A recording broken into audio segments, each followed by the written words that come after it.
teach the science and art of ecstasy.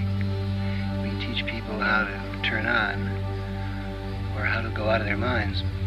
The point is that in order to use your head, you have to go out of your mind.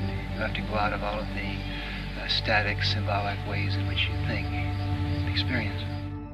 In the middle of August 1969, an old dairy farm in the Catskill Mountains of New York became a theater for the entire effort of some 100 years of Marxist, deconstructive social engineering within the West. The play that it presented was one of cultural effigy and sacrifice. Many of its supplicants were either stoned or crucified by the new order of chemical revelations and countercultural diktats of the postmodern philosophers. And from Frankfurt to rural New York, and then back on to Davos they went. Many of them groupies who would eventually trade in their sandals for Pierre Cardin suits, running the great financial houses of the international elite, while influencing a radically liberal new political cast towards a corporate Marxism that only industrialists or hippies could understand. When a man or society decides to take the dangerous path, the one less traveled, they embark knowing that some risks will be assumed against whatever benefits they could hope to achieve, but that they cannot ever know of all of these. However, when the choice has been made against a society's will, or through coercion, nothing can be gained by it, for a good derived must be one that favors growth or fundamental development, while all others seeming to be good are simply new roads that tend away from the will of nature. This was the case when Western civilization stepped into the 1960s, and, under a misplaced reverence for false social paradigms and a newly acquired apprehension of novel cultural values, chose a course towards ruin with a callous unconcern for the past, present, or future, in what can be regarded as the greatest generational shift towards existential nihilism that has occurred at any point in human history. And it did so, wearing a hiked-up miniskirt and a loose, sordid smile.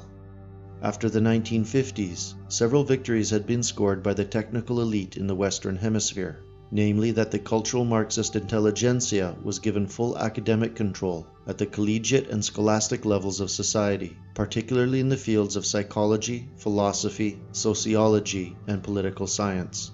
The progressive liberal arm of this elite, after it had defeated Senator Joseph McCarthy, who had represented the last desperate push by the European cultural lobby to regain social authority in America, now had complete dominance over the cultural communication complex, including film, television, news media, publishing, advertising, and art. The governments in all Western nations greatly expanded their political functions to include those which operated outside of the public purview, while drawing in antithetical corporate factions and globalist agenteurs with advisory capacities to help steer these countries down the road of no return. After 1965, immigration acts in all Western nations were created within 2 years, without public input, and the flooding of the West by non-European peoples thus began. Abortion was legalized soon thereafter, and some 100 million pregnancies were terminated by ethnic European mothers between 1970 and 2010 in North America, Europe, and Australia.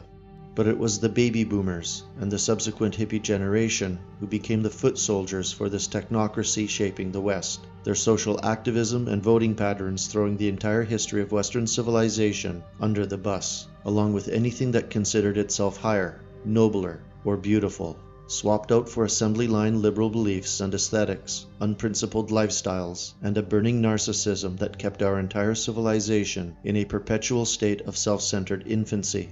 Synthetic mantras and psychotropic drugs filled the spiritual void left by the deliberate, socio-cultural excision of Christianity, which had been the patriarchal bedrock for the notion of family, community, and ethnic identity between Europeans for centuries, its authority and sovereignty being mocked, then stripped out by the new political class and its propagandist elements.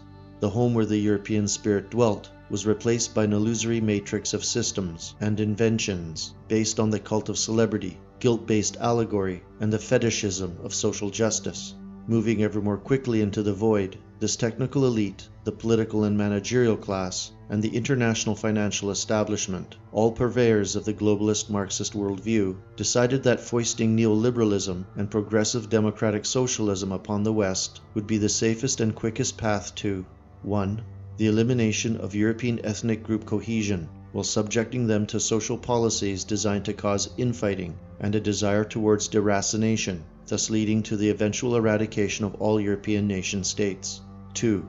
The centralization of political power, furthering the protection of the political and managerial classes, while devising foreign policies to coincide with the principles of global markets and multilateral rule, to advance integration worldwide while consolidating wealth into the hands of this technical class. 3. Begin using these policies to empty the Third World into the West, to stagnate the economic power of native European working classes, while simultaneously creating an antagonistic voting bloc and standing army, owning different cultures and gods, that could then be used at a moment's notice if the European populations were ever to fight back against these hostile pressures for their own self-realization. And 4. The erosion of all borders within and without Western civilization, while forcing other nation-states around the globe to do likewise through economic sabotage, trade warfare, cultural demoralization, and propaganda.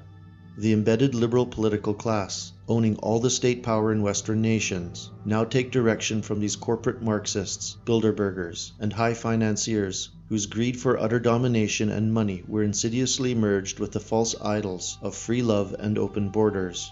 This perverse, nihilistic cult, perched atop of Western civilization, holding the levers of power, controlling all narratives, with a single burning desire to exterminate European culture, has seemingly no other goal in mind other than our total ruin. There is no preparation for something greater, lasting, or spiritually higher. They simply want complete, totalitarian control of each individual soul, and to harness these into a collectivist God-killing machine, fabricating a dark, sinister world from its tortured parts. How this quotidian realm of the unreal shall appear to the eye is anyone's guess, but it will be hell incarnate, a cauldron for every evil that man has ever known, and all nations on earth shall tremble in its bloody wake.